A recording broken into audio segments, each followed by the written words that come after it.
Era 50 escudos por emissão. 50 escudos por Do emissão. Rádio Mindelo. Às vezes no fim do mês dava aí uns 2 contos. Portanto, quando a gente fazia muitas emissões, e cada emissão havia um livro onde a gente rubricava, e às vezes no fim do mês havia ali uns 2 contos arrecadados em matéria de gratificação de emissão. Mas eu dizia que foi ali que nós, na 9 de dezembro de 74, a partir daí, que começou a construção do edifício da rádio. Que nós começamos a assumir a profissão com um certo espírito de aventura, de responsabilidade, e começou então a profissionalização. Eu, por exemplo, quando fui nomeado pela primeira vez, foi em 1977. Em 1977 fui empossado pelo Sr. Pedro Duarte, que era delegado regional do Governo em São Vicente. Ainda tenho o termo de posse, uma cópia, como é evidente, o duplicado, mais concretamente. Tenho o duplicado do termo de posse guardado religiosamente. Aquilo é mesmo uma relíquia. E foi assim, tornámos-nos profissionais. Eu fui nomeado primeiro como locutor, depois como repórter, depois como locutor-redator e finalmente como jornalista, quer dizer, das várias nomeações. E convém dizer também que foi um período de muita aprendizagem. Eu tive a oportunidade de dizer, quando o 40º aniversário da tomada da Rádio Barlavento, que nós, sem sermos militantes do PAIGC, trabalhávamos seguindo a ideologia de Amílcar Cabral. Como ele mesmo dizia, tínhamos de aprender a andar pelos nossos próprios pés, a escolher os nossos próprios caminhos, e assim é que fizemos. Fomos trilhando esses caminhos, aprendemos a andar com os nossos próprios pés, até chegarmos ao jornalismo que fazemos hoje. Mas não foi fácil naquele tempo. A censura também prejudicou um bocado o vosso trabalho. A censura que certamente estás a referir era mais no tempo colonial. Mas no tempo colonial. No tempo colonial, porque havia uma comissão de censura. Eu lembro-me perfeitamente de que um dos integrantes dessa comissão de censura era o Dr. Aníbal, mas que mesmo à revelia de ser membro da comissão de censura, deixava passar programas de crítica na estação que ele dirigia, que era a Rádio Barlavento. Por exemplo, a Revista Sonora do Zito Azevedo, que era um programa que se punha o dedo na ferida das coisas do dia-a-dia da ilha de São Vicente. E ele, mesmo sendo da censura, deixava passar algumas coisas. O Junga, fotógrafo, também, que fazia uma série de crónicas sociais, à maneira dele, tentando brincar, mas falando de coisas muito sérias, chamava a atenção das autoridades. Tudo isso passava pela comissão de censura, depois de devidamente censurado. E o Junga tinha coisas bonitas que ele dizia, que a censura não chegava a atingir quem tinha razão. Ou seja, quando as pessoas falavam com algum direito e com razão, de facto a censura passava ao lado. Porque mesmo censurando, as pessoas diziam aquilo que tinham para dizer. Era um risco, porque normalmente ficava-se logo com uma ficha na PIDE, que era a Polícia Política Portuguesa, que funcionava onde hoje é o sindicato, junto à Pracinha de Doutora. A PIDE via os informadores por todo o lado e eles perseguiam as pessoas, principalmente aquelas que já tinham uma ficha nos serviços dessa instituição policial portuguesa. Com a independência as coisas ficaram um pouco mais... Não tanto, porque estávamos no início de um processo de revolução. Havia um partido único que tinha o monopólio dos órgãos de comunicação social. Portanto, o Estado só o Estado é que poderia ter rádio, jornais, mais tarde veio a ter televisão. E só muito tempo depois é que permitiram que surgisse a revista Terra Nova, depois a Rádio Nova, e hoje temos uma série de estações de rádio e de jornais, online, de TV. Isto é bonito, porque a democracia funciona neste momento e permitiu, de facto, que outros órgãos de comunicação entrassem no panorama jornalístico de Cabo Verde. Mas eu dizia que nos primórdios da independência nacional havia um caminho que a gente seguia esse caminho, mas tínhamos algum controle, não é? As pessoas diziam-nos que o caminho era aquele, que era um caminho aberto, mas encontrávamos muitas vezes armadilhas nos caminhos, e numas curvas perigosas. Tínhamos de ter muito cuidado. É preciso muito cuidado, principalmente nos conteúdos. Os conteúdos tinham de Aquilo ser... que era dito na rádio era com muita cautela. Pois, claro. Para evitar qualquer contratempo ao profissional. Por conseguinte, eu lembro-me, por exemplo, de um acidentezito. Para mim foi um acidente. Foi a primeira transmissão que eu fiz na minha vida de uma sessão da Assembleia Nacional Popular que se reuniu no Salão Nobre da Câmara Municipal de São Vicente. Eu estava na transmissão direta. Havia um senhor que cuidava do som, que colocava o hino nacional no princípio e no fim. Só que quando terminou a sessão, o senhor não estava lá. E toda a gente olhava para mim. E eu olhava para essas pessoas também e dizia: eu não tenho nada a ver com isso, eu estou aqui a fazer trabalho de rádio e o meu trabalho já está a ser feito e corretamente.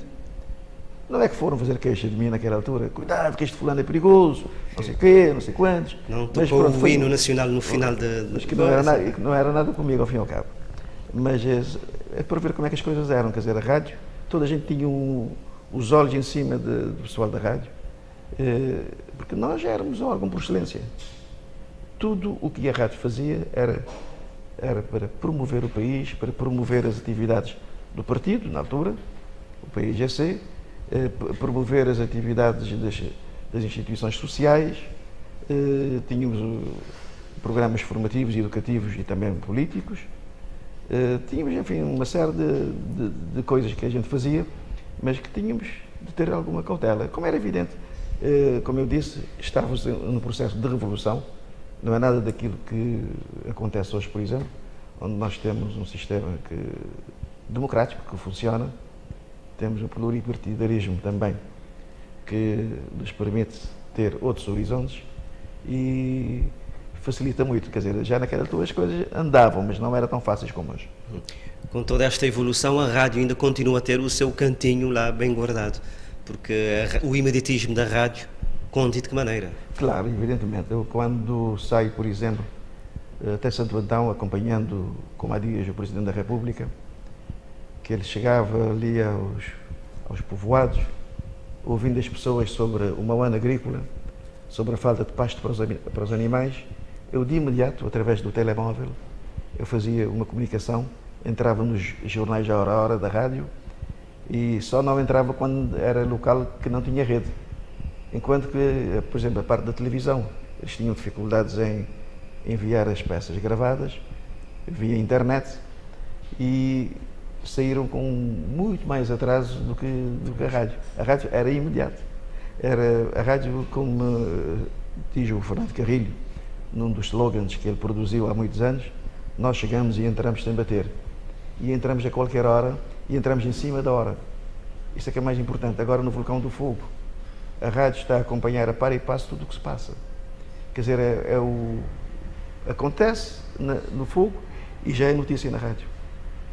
A rádio tem o imediatismo da informação, que faz parte dessa tal magia e que lhe dá o cantinho que merece e a preferência de muitos cabo-verdianos ainda hoje, apesar da televisão ser o órgão por excelência em termos de aceitação pública, mas a rádio continua a ser o órgão mais ouvido em Cabo Verde, com 60 e tal % de preferências. A Rádio Nacional de Cabo Verde. Carlos, hoje quando vais para uma reportagem, levas um gravador deste tamanho, mas antigamente levavas um gravador de 12 quilos, ou mais.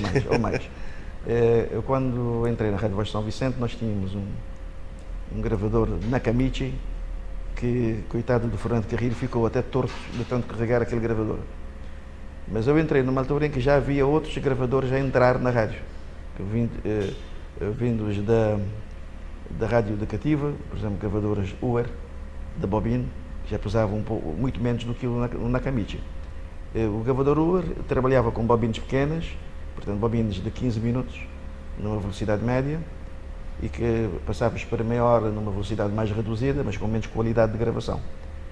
E de modo que quando íamos para uma reportagem levávamos aí aquela pilha de bobines, levávamos pilhas de recarga, enfim, era um peso danado.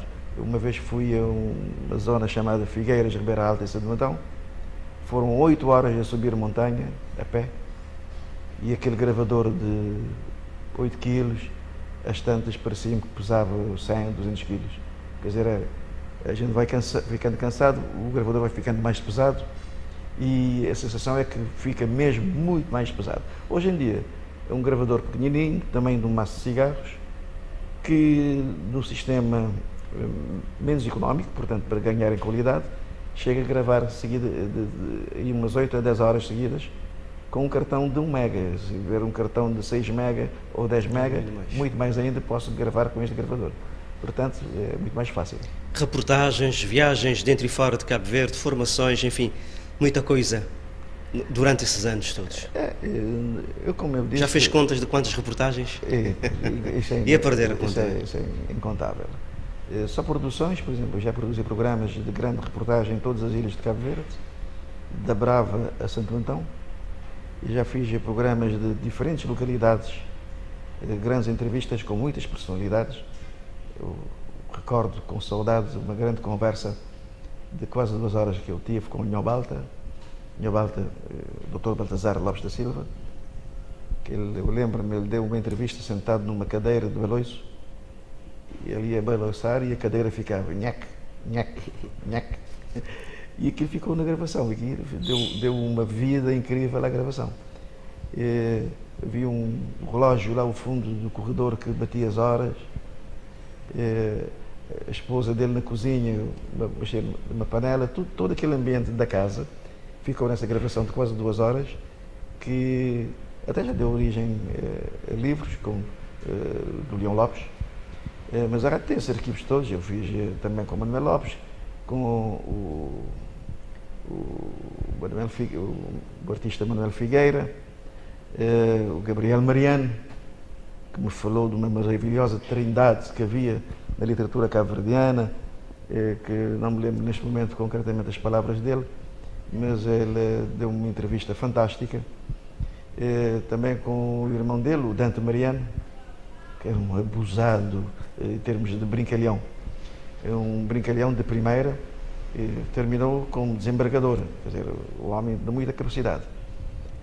Também outro irmão deles, o Sr. Dani Mariano, o pai do Dani Cantor, também uma figura de São Vicente, com quem tive o prazer de falar muitas vezes, com os presidentes da República, Aristides Pereira, Pedro Pires, Mascarenhas Monteiro, com o qual fui à Líbia quando se começou a pensar na criação da União Africana, numa reunião com Anwar Gaddafi em Benghazi, dentro daquela grande tenda que Gaddafi tinha para receber os seus convidados, onde ele vivia inclusivamente, numa tenda.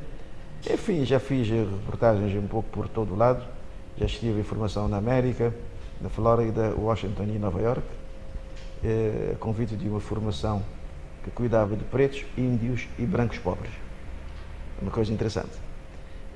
Também tive uma formação na Rádio Difusão Portuguesa, no Centro de Formação de Locutores e Redatores. Eu tive grandes mestres, como o Joaquim de Tria, a Maria Leonor, o Joaquim Furtado. Eu e o Carlos Afonso fomos juntos nessa leva.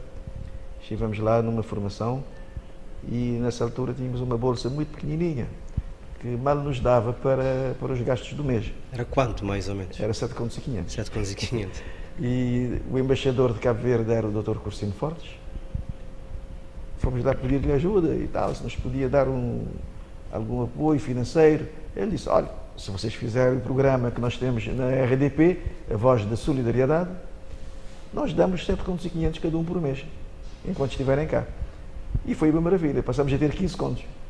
Portanto, duplicamos a nossa receita e como comíamos na cantina da RDP por 10 escudos de refeição, estás a ver que já dava uma grande ajuda, passamos então a ter uma vidinha mais folgada naquela altura e que nos permitiu inclusivamente comprar alguns livros da área do jornalismo radiofónico, comprar alguns discos também que não havia cá em Cabo Verde na altura, e conseguimos trazer algumas caixas de material que nos tem servido ao longo de toda a nossa vida. Também assumiu funções de chefia dentro da rádio, da televisão, no tempo da TVEC. Exatamente. E atualmente também ainda continua com responsabilidades. Não, isso é bom porque significa que o nosso trabalho é visto e é valorizado. Por exemplo, na Rádio Voz de São Vicente, Eu, depois de nomeado, acabei por ser o chefe da redação durante muitos anos. Depois fui convidado, em 92, para ser diretor de informação da TVEC. Eu estive lá alguns meses. Depois saí e o Dr. Gualberto Rosário fez-me um convite para ser assessor no Ministério que ele dirigia, das Pescas, Agricultura e Animação Rural, e com funções específicas na Direção-Geral da Animação Rural, onde nós criamos uma revista que é Amar a Terra, um programa de rádio com o mesmo nome e o programa de televisão Amar a Terra, que ainda hoje continua a ser emitido. Portanto, eu posso dizer que eu e o João Cardoso somos os fundadores dos programas e revista Amar a Terra. Isto foi em 92. Depois, em 94, a doutora Ondina Ferreira, que era Ministra para a Comunicação Social, fez-me uma proposta para ser o Diretor-Geral da Rádio Nacional de Cabo Verde, uma proposta que eu aceitei, até porque tinha pela frente um grande desafio. Na altura, a rádio na praia funcionava no platô, em cima do banco, mas aquele edifício onde a rádio estava já era propriedade do BCA. Ele tinha sido vendido havia já muitos anos, mas o BCA, como não necessitava do espaço, ia aguentando a rádio ali sem muitos problemas. Mas, entretanto, no tempo do Carlos Gonçalves como diretor e ministro do Dr. David Alfaro Almada, foi iniciada a construção de um edifício na Chaira de Santo António, onde hoje é a sede da RTC. E, nessa altura, como o banco administrado pelo Dr. Egínio do Rosário disse que precisava do espaço e que queria que nós saíssemos de lá o mais urgente possível. O Ministro para a Comunicação Social já era o Dr. Úlpio Fernandes. Eu disse: Sr. Doutor, temos de sair, não temos verba, não temos dinheiro. O prédio da Chaira de Santo António, que pertence à rádio, estava inacabado e precisávamos de verba para pavimentar o chão desse edifício, de ter cortinados, que era tudo vidrado, de ter lá mobiliários à altura, porque o prédio era enorme. E então o próprio banco deu-nos uma ajuda financeira considerável, creio até que foi aí uns 3 mil contos, porque tínhamos que desmontar as torres de antena do platô para montar lá na Chaira de Santo António, tínhamos que transferir todo o material da rádio para a Chaira de Santo António, tínhamos de adquirirmos mobiliários, o governo também deu-nos um grande apoio através do nosso Ministério, e o facto é que conseguimos, na minha gestão, mudar para a rádio na Chaira de Santo António. Foi um outro ponto marcante, né, seu trabalho. Marcou a minha passagem por essa direção na altura. Nós inauguramos a estação em 1996. Em 1995. Portanto, creio que em 10 meses, mais ou menos, eu terminei a obra do edifício da Chaira de Santo António, conseguia pôr a funcionar e conseguimos fazer a transferência da rádio para esse local. Foi difícil, mas conseguimos, e nessa altura, inclusivamente, quando nós estávamos a preparar a inauguração, deu-se a erupção do vulcão do Fogo, em abril de 95. Nessa altura, eu e o Santos Nascimento estivemos alguns dias no fogo, em trabalhos de reportagem, não havia telemóvel, era subir para a chã, voltar para os mosteiros para enviar notícias através do telefone fixo. Enfim, foi uma maratona terrível, mas posso dizer que eu já tive a oportunidade de assistir a uma erupção vulcânica, que é um espetáculo que encanta e espanta ao mesmo tempo, que mete respeito às pessoas e que, na altura, não tinha nada a ver com a erupção que estamos a conhecer hoje. A erupção de hoje é uma erupção já de muita força. 95, comparado com a erupção de agora, posso dizer que teria sido uma coisinha pequenininha, passageira. Porque, claro que prejudicou muito pessoas deixando das caldeiras na altura, mas em comparação com o que acontece agora, não foi nada em termos de estragos causados pela lava do vulcão. Carlos, a nossa conversa já está na reta final. Alguns outros pontos marcantes também da tua carreira, programas que fizeste, quando o telefone toca, o velhinho telefone toca, coisinhas de São Vicente também, não é? Coisinhas de São Vicente, exatamente. Sim, quando o telefone toca é interessante, porque nós tínhamos acabado de regressar de formação em Portugal, o Carlos Afonso, e eu disse-lhe assim, e por que não fazemos aqui um programa, porque na Rádio Barlavento havia Telefone e Ritmo, que era um programa onde as pessoas telefonavam a pedir uma música. E então nós criamos, quando o telefone toca, por iniciativa minha, por proposta minha, portanto foi aceito o programa Quando o Telefone Toca desde agosto de 78. Portanto já lá vão muitos anos. E continua até hoje, apesar de tentativas para fechar o programa, mas é um programa popular, do povo, o povo gosta do Telefone Toca, porque é a parte atuante, a parte participativa mesmo, na sua concepção. De modo que é um programa que chega a toda a casa das pessoas e as pessoas gostam de ouvir a música que pediram, a sua própria voz.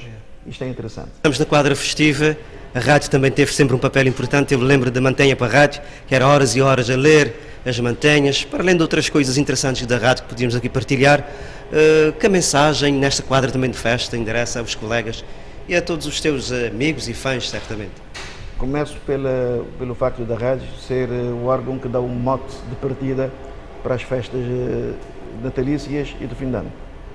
1 de dezembro começa a tocar Luís Moraes na rádio. E toda a gente diz, já estamos na quadra festiva. Portanto, a rádio quase que anuncia a entrada do mês natalício e do fim do ano.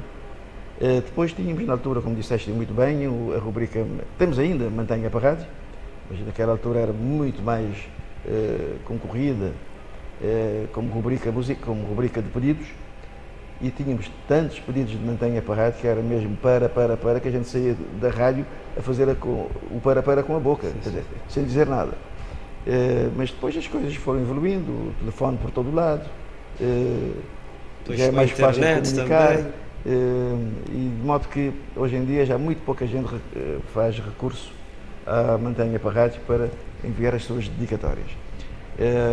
E quanto aos meus colegas, olha, sinceramente, eu desejo que tudo seja do melhor para todos, que continuem a dar o máximo como profissionais para não só dignificar a nossa comunicação social a todos os níveis, tanto a nível da escrita, da televisão e da rádio, e que continuem, acima de tudo, a serem fiéis a si próprios, ou seja, respeitando a sua deontologia e fazendo com que a verdade seja a principal bandeira da sua atuação. O Carlos, que é o decano, não é?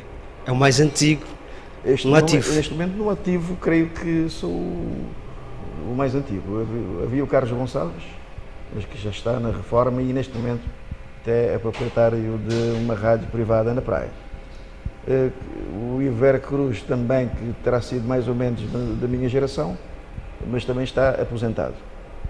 Depois tenho, logo a seguir a mim, temos o Luís Lobo, que entrou na rádio em 70, na Rádio Clube de Cabo Verde, na praia, em 70. Depois o Carrilho Fonseca Soares em 72, portanto eu ainda estou em 1968. Portanto comecei a fazer rádio um pouco antes de todos eles. Carlos, nós agradecemos. Ok, obrigado. Foi um prazer estar aqui connosco neste espaço e a partilhar um pouco de alguns dos momentos mais marcantes desses 40 e tal anos de trabalho. 46 anos. Felicidades. Obrigado. E desta forma terminamos Código de Vida. Hoje tivemos a conversa com o jornalista Carlos Lima e aqui a trazer-nos alguns momentos marcantes da sua carreira enquanto jornalista. Ele que também, como aqui já dissemos, viveu a tomada da Rádio Barlavento. Estamos a comemorar 40 anos desse evento histórico.